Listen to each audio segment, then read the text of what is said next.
Today we're reviewing... Pups Save the Babysitter! Pickett wrote two of my least favorite scripts of recent years, Humdinger's Goose and Tea Time. But we'll keep an open mind. Sager's written some of the better ones since the visual update. Thanks for coming to babysit Yukiko, Priya. I'm glad to see Priya back and getting more development. She's mostly been in the background since her debut, and though that segment was so-so, Priya herself was likable. There wasn't much to her though, so I'm glad to see her getting more development.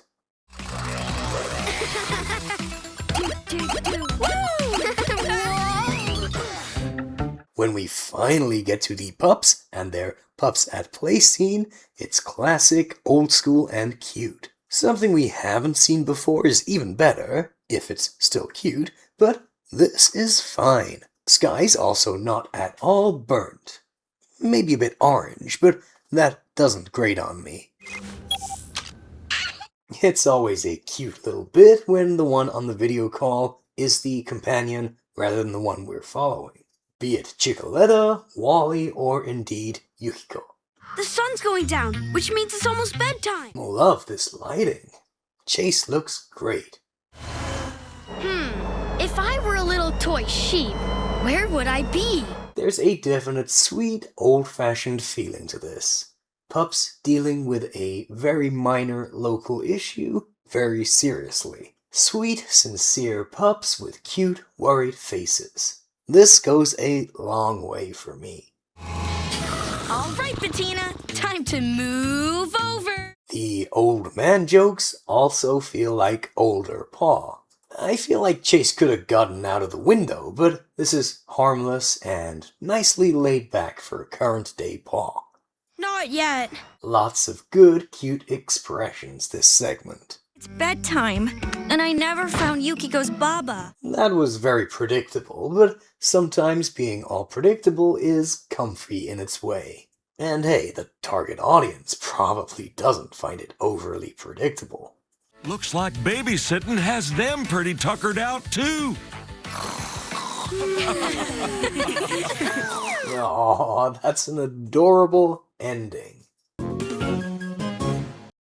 I hear you're the best babysitter in all of Adventure Bay. It's good to see Priya, but this is a pup-free opening, and it goes on for a fair bit longer than it really needs to. To the lookout! You're in the lookout.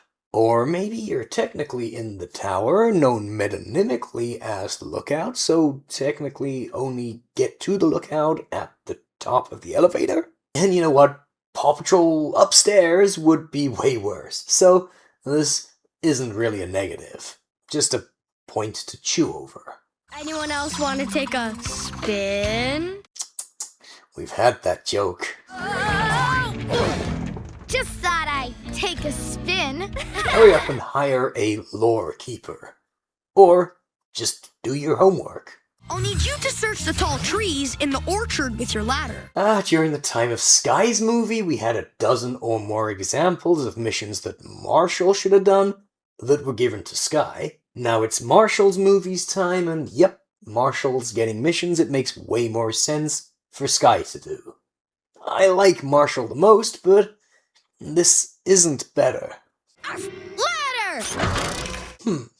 This shot went a bit wrong.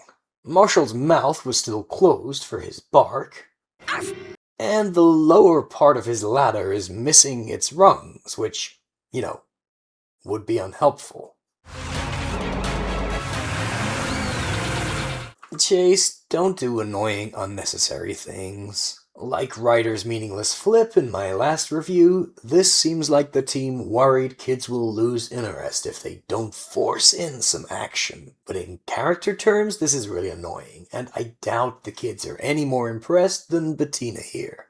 There must be someplace on this farm that we haven't looked at. Phew, good thing you live in a preschool cartoon, Priya, cause this would typically mean you getting squished. It's a real shame we had to default to Runaway Thing number 457,350,272. This segment had a really nice, relaxed vibe up until this. I don't think the gag quite fit the visual style. It ended up pretty jarring.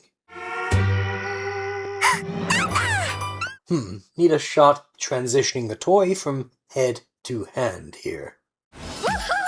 Nice one! Cool moves, dude! The background walla here is really all Rocky, Zuma, and even Sky get to do or say. I didn't like Veronica Pickett's other scripts, and I certainly disliked a Baby Yukiko segment or two, but this I liked. Though it started with an overly long humans-only scene sacrificing any meaningful screen time for half the pups to do so, and fell back on a runaway thing sequence that would have been better as a Rube Goldberg moment that ended up with the basin on Priya's head, the vibes were on point. That is, the emergency was small scale and sweet, the pups who responded got cute characterful moments, everyone was acting out of kindness, and it resolved neatly. Overall, 7.5 out of 10. Not super imaginative and with room for improvement, but an enjoyable segment of PAW with plenty of that vital cuteness. Alright, let me know what you thought of this segment too. Why not click here to see a review of a different episode by Pickett, or here for a review of a different episode by Sager. And that's all for today though, and I'll see you guys again next time.